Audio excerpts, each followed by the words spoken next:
What is going on, guys? It is I, Deimos, and welcome back to the channel. I hope you guys are all having a great day. In a new world, it's really easy to get lost in the vast forests and the massive world that's laid out in front of you.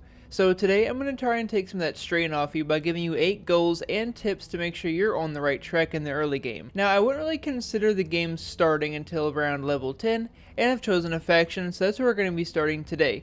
At level 10 through, I'd say about level 35 is the early game. So without further ado, let's get right into these, and number 1 is going to be just make sure that you're keeping up with the main quest. Now, this is super obvious, but believe me, it's really easy to get sidetracked between crafting, gathering, and exploring. Of course, take the game at your own pace. If you want to take a break from the main story and focus on side missions or crafting and gathering, that's all your choice, but the main quest is going to be the main source of easy levels at this early stage in the game, so just make sure that you stick to it if leveling is your main goal.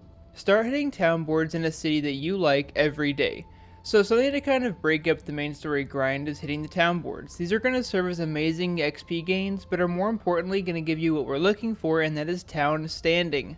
Town standing is so important. You need it to increase your storage, to buy a home, and to even decrease potentially outrageous taxes depending on your governing company. Hitting these every day at least once is going to ensure that you're getting some really important cushioned XP, since the main story is level locked and it's not going to level you up all the way on your own to get through it all, and to make sure that you're getting that important town standing. Start leveling your gathering skills. Now, this doesn't need to take precedence over, say, the main story if you really don't want to do it, but it should not be overlooked because it is a key aspect of the game.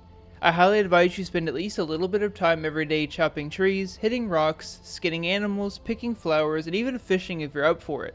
This is not only going to ensure a fairly smooth leveling across all your skills, but it's also going to impact other areas of the game as well, such as refining levels and even crafting, which is a massive part of the game. A few levels every day in each skill can go a really long way over time. This one really isn't going to apply to everyone, but if you're someone like me and you come into a game almost 100% sure of what you're going to be playing, then go ahead and start leveling the crafting skill that's going to be the most useful to you. Personally, I use bow in literally every MMO that I play, so I already know what I'm going to be using as soon as I hit the ground. Engineering in the case is the most useful to me as the ranger class, so I immediately started leveling that. So if you already know what you're going to want to use, then find the most useful crafting skill and start working towards it every day. Even a small contribution daily is going to go a long way whenever you're ready to hit it hard. Hit the early dungeons often. Now, this obviously includes Amrine, but it also includes Starstone Barrows, which is a really great dungeon, and it's personally one of my favorites. Starstone is a side mission dungeon, but it's fairly easy to get a hold of, and once you're at the proper level, which is about 30 to 35,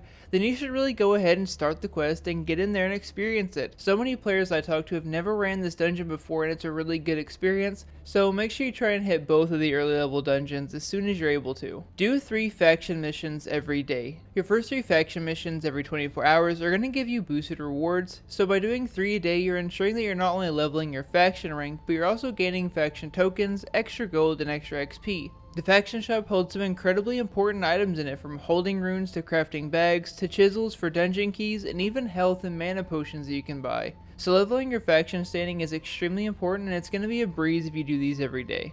Level up your camp every chance you get. At level 15 and at level 25, you're going to gain quests to level up your camp. At level 15, the quest is going to be Friends in Fashion, and that's going to be given by an NPC in Monarch Bluff. And the level 25 quest is Animal Instinct, given by Tosh and Cutlass Keys. These are really important to level when you can, as they're going to provide you with a kitchen tier equal to the camp tier.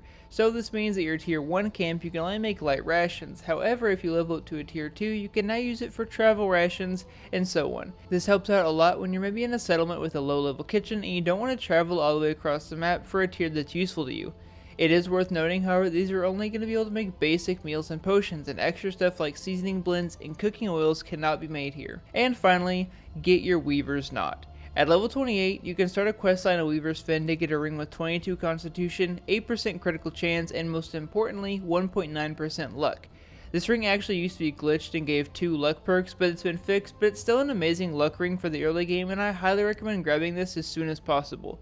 The questline is really short, so it's probably one of the easiest pieces to get in the game. So there you guys have it, 8 little goals and tips to ensure that you're on the right track to leveling your character and getting some solid progress across the board. Sorry that this was so short. It's really hard to nail down solid goals for the early game that are actually going to be super helpful down the line. If you enjoyed, please remember to like and subscribe, and definitely comment down below any of your own tips or goals to help out anyone who reads through them. I'll be doing this for mid and end game as well, so keep an eye out for that, and I'll see all you guys in the next video.